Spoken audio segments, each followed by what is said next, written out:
Voilà, on va ouvrir pendant quelques minutes la parole de Dieu dans la série un peu de Jésus dans les psaumes ou appelé psaume messianique, en essayant d'en retirer quelques pensées. Et ce soir, je vous propose bien, de voir le psaume 69, 22. 69, 22. Donc je vais vous le lire dans une version. Oui. Et pourtant, je suis super fort. Hein. Il va falloir faire vos réglages, les frères. C'est un micro Rebelle. C'est de la marque Rebelle.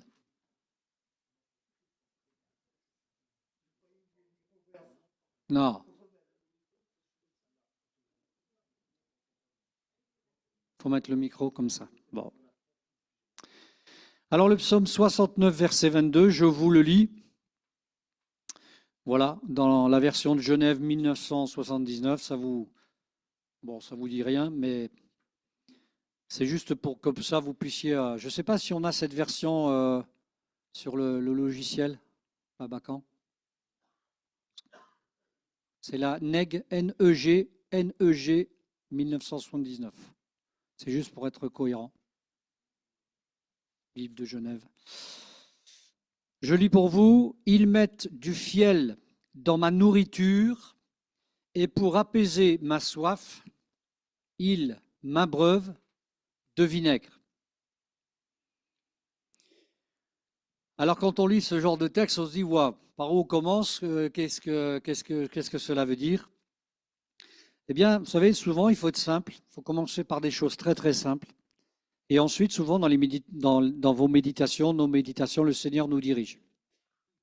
Pas toujours de la même manière et chacun différemment, bien sûr. Mais c'est ce qu'on va faire tout simplement, c'est ce qu'on fait dans cette série bien de ces psaumes qui bien, trouvent ensuite leur lien direct avec le Nouveau Testament. Nous le verrons bien sûr sur la fin, c'est comme ça qu'on conclut cette série. Alors il y a ici une scène toute particulière, je dirais qui n'est pas sans importance forcément, puisque ça parle, et vous le verrez bien sûr au fil du temps, qu'il s'agit de Jésus. Hein. Il s'agit de Jésus, nous le verrons. Mais cette scène est intéressante. Il y a ici en fait une description de l'association de deux groupes d'éléments qui ne doivent ou ne devraient pas se trouver ensemble. Ces éléments, ils sont du domaine de la nourriture.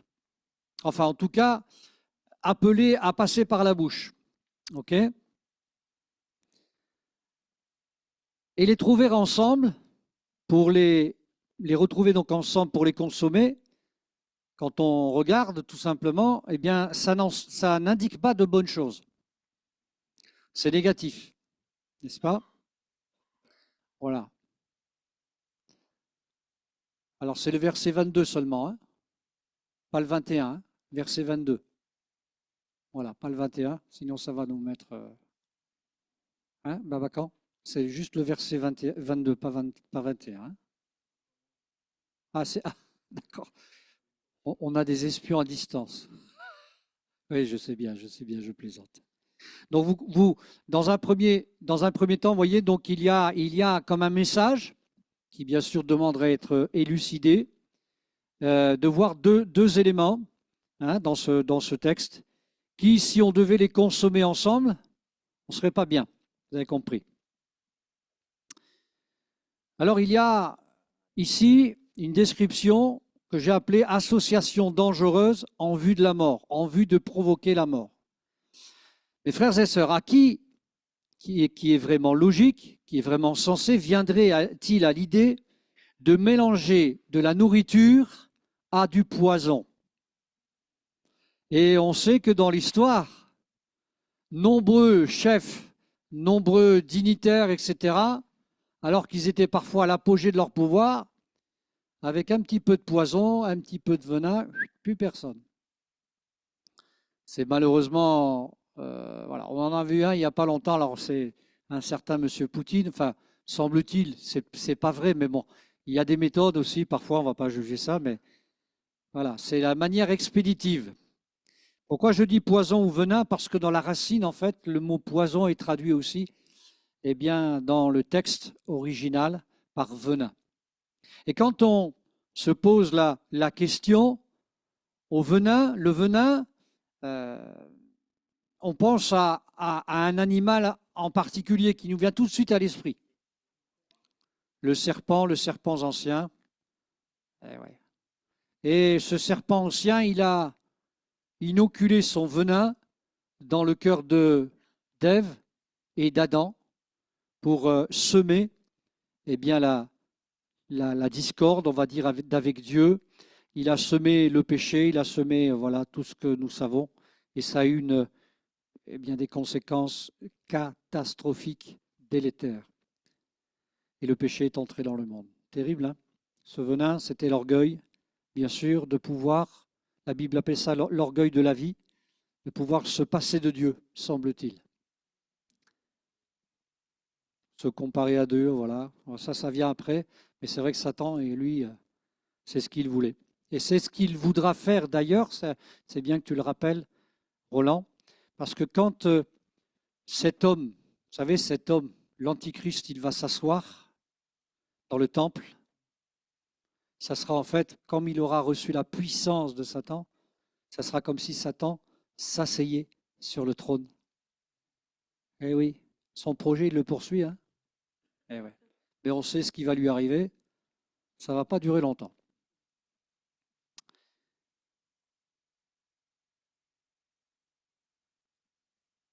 Alors, ce ne peut être ces deux éléments, on imagine une personne qui voudrait faire cela, ce n'est que pour nuire à une personne afin donc de le faire disparaître.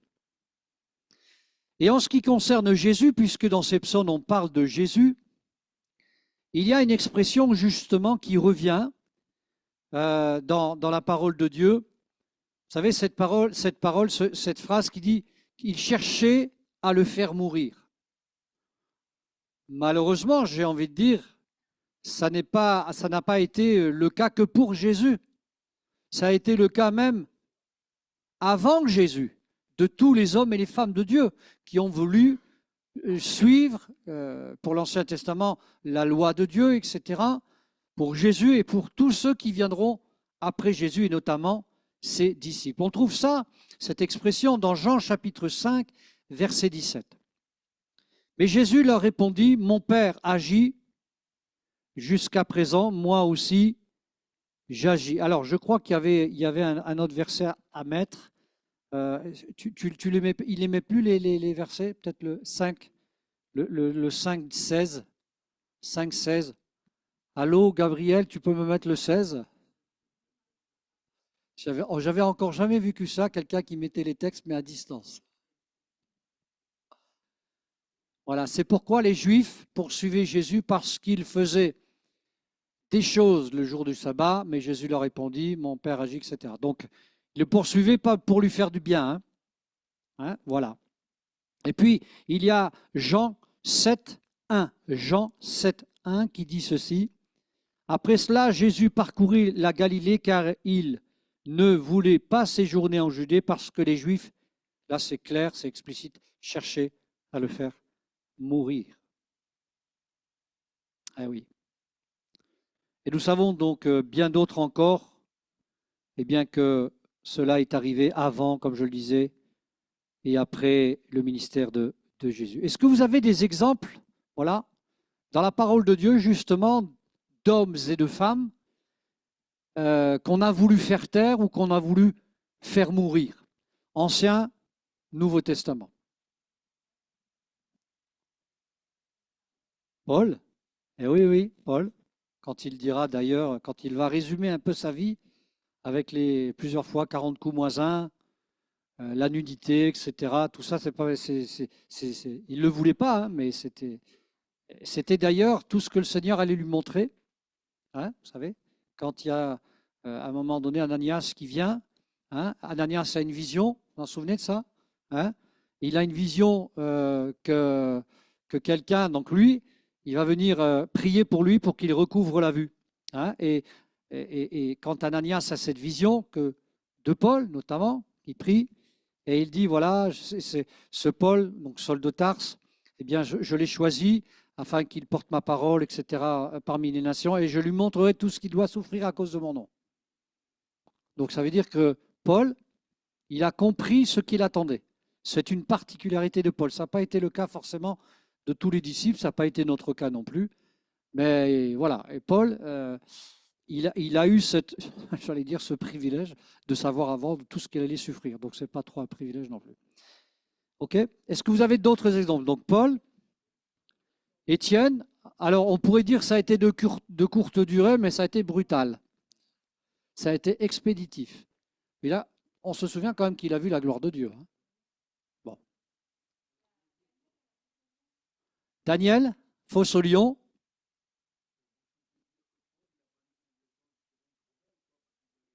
C'est ce qui a été dit là, ouais. Non, non, mais c'est bien, c'est bien. C'est pas grave. Donc Daniel, il ne faut pas oublier Daniel et ses amis. Ah, ils étaient plusieurs. Moi, quand je méditais, je pensais tout de suite à Jérémie. Waouh. Joseph, eh oui, Joseph. Eh oui, Joseph. Est-ce qu'il y en a encore?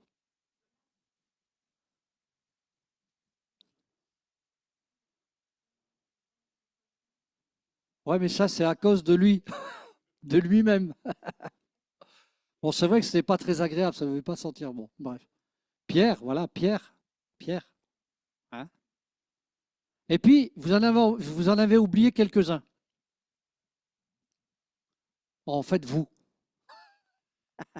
Ne vous oubliez pas dans la liste. Eh oui, ne vous oubliez pas dans la liste. Parce qu'on a souffert, je pense, les uns les autres. Alors que nous avons lui rendre témoignage, etc., etc. On a souffert plus ou moins. Hein, on a souffert plus ou moins. Alors, dans ce texte encore, rapidement, pour ne pas être trop long, il y a une association dangereuse en vue de détourner du but. Alors, la première partie, c'était pour vous expliquer à travers ce texte que, en fait, Satan, la première chose qu'il cherche à faire, c'est faire taire. Et là, le moyen le plus direct, c'est la mort. C'est ce qu'il visait, hein, et c'est ce qu'il vise avec nous. Et quand il n'y arrive pas, alors il va utiliser d'autres moyens. Il va utiliser d'autres moyens. Quand on n'a pas réussi à atteindre quelqu'un, de le supprimer, disons-le comme cela, on essaie de le faire taire, de le tenter, de le séduire. C'est la méthode qui a été employée pour Jésus. Il ne faut pas l'oublier. Parce que la Bible dit qu'il a été tenté en toutes choses. Et nous savons qu'en lui n'a été trouvé aucune fraude. Il a été fidèle. Voyez ? Donc c'est important de connaître aussi notre ennemi et ses méthodes. Elles ne sont pas nouvelles, mais il les utilisera toujours avec plus ou moins de nuances, si j'ose dire. Et ici, nous avons une tentative d'apaiser la souffrance de Jésus par le vinaigre. C'est-à-dire que Satan, jusqu'au bout, il va essayer de nuire à ce que l'écriture de ce qui est dit de Jésus ne s'accomplisse pas jusque dans les moindres détails. Alors que Jésus, il va faire en sorte que l'écriture, au iota près, s'accomplisse dans les moindres détails. C'est très important ça, d'accord? Donc Jésus n'a eu de cesse que de repousser toutes ces tentatives, les tentatives de l'ennemi, tout au long de son ministère, des uns et des autres, hommes comme Satan, ou hommes dirigés par Satan, quoi qu'on puisse dire, qui voulait, consciemment ou pas pour certains, le détourner de son but ultime. Nous avons par exemple Pierre, comme exemple, je pense, des plus connus, dans Matthieu chapitre 16, verset 23, qui dit ceci. Matthieu 16, 23. « Mais Jésus se tournant dit à Pierre, arrière de moi, Satan, tu mets en scandale, car tes pensées ne sont pas les pensées de Dieu, mais celles des hommes. » Vous voyez, il y a Satan, il y a une pensée. Mais il lui dit quand même, arrière de moi Satan. Ça veut dire que Satan, il va utiliser ses pensées. C'est comme ça? Vous voyez? Donc attention à nos pensées. Voilà, c'est important. Hein. Donc c'est un exemple. C'est un exemple. On n'est pas, comment dire, on n'est pas en vue de tuer quelqu'un directement, mais de le détourner, ce qui est pire encore, de son but ultime. Et en fait, il reproduit ce qui s'est passé en Éden, parce que vous savez, le péché, ça veut dire quoi? Manquer le but. Et donc, il a utilisé, falsifié, tordu la parole de Dieu. Dieu a-t-il réellement dit pour leur faire détourner du but? Terrible, hein? Il y a aussi l'exemple, vous savez, que vous connaissez bien sûr, je le rappelle, de Jean-Baptiste, qui ne veut pas baptiser Jésus, et on le comprend, ils ne se sont pas dignes, qui se verra dire par Jésus ceci dans Matthieu chapitre 3 verset 15. Jésus lui répondit, laisse faire maintenant, car il est convenable que nous accomplissions ainsi tout ce qui est juste. Et Jean, c'est bien dit, et Jean ne lui résista plus. C'est important, hein? C'est important. Et là aussi, encore, est-ce que vous avez d'autres exemples? Peut-être c'est plus difficile, où Jésus peut-être a été aurait été tenté d'être détourné dans le désert. Voilà, ça c'est le. Voilà. Mais sachant qu'il a été poussé par le Saint-Esprit. Mais il a été tenté, pour être tenté, il est dit. Voilà. À la croix, rappel de la parole, provocation, il est vrai. Et on peut répondre, hein, on peut répondre du tac au tac. Attention, mes frères et sœurs, hein, comment nous répondons. C'est des bons exemples, ça. Est-ce qu'il y en a d'autres? Moi, je pense devant Pilate, quand il lui dit, mais tu vois, et je pense aussi devant le Sanhédrin, silencio, il dit rien. Tellement d'occasions que nous aurions. Oui,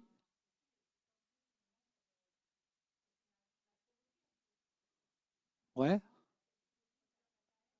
oui, oui, oui, ouais, sous un certain angle, oui, tout à fait. Alors, pourquoi finalement Jésus, au-delà bien sûr de tout ce que nous avons dit, pourquoi finalement Jésus euh, devait aller jusqu'au bout et jusqu'à un certain point? Jésus, mes frères et sœurs, c'est dit dans la parole de Dieu, devait connaître un autre baptême. Il a connu le baptême, dites-le moi, d'eau, il a été rempli du Saint-Esprit, un esprit, voilà, vous le savez, ok. Il y a un autre baptême qu'il devait affronter, c'est quoi? C'est le baptême de souffrance. Dans Marc chapitre 10, verset 38, il est dit ceci. Jésus leur répondit donc à ses disciples, vous ne savez ce que vous demandez. Pouvez-vous boire la coupe que je dois boire, ou être baptisé du baptême dont je dois être baptisé? Nous le pouvons, dirent-ils. Avaient-ils conscience de leur réponse? Le fait que Jésus-Christ ait accepté de boire accepte de boire ce mélange l'aurait détourné de la volonté de son Père, du but d'accomplir parfaitement, entièrement, complètement la volonté de Dieu. Il devait connaître le baptême de souffrance. C'est pour ça qu'il a été aussi attentif, quand bien même il était dans la souffrance, justement, à ce qu'on lui a présenté. Ce mélange représenté donc par le vinaigre nous parle de la fermentation de vin.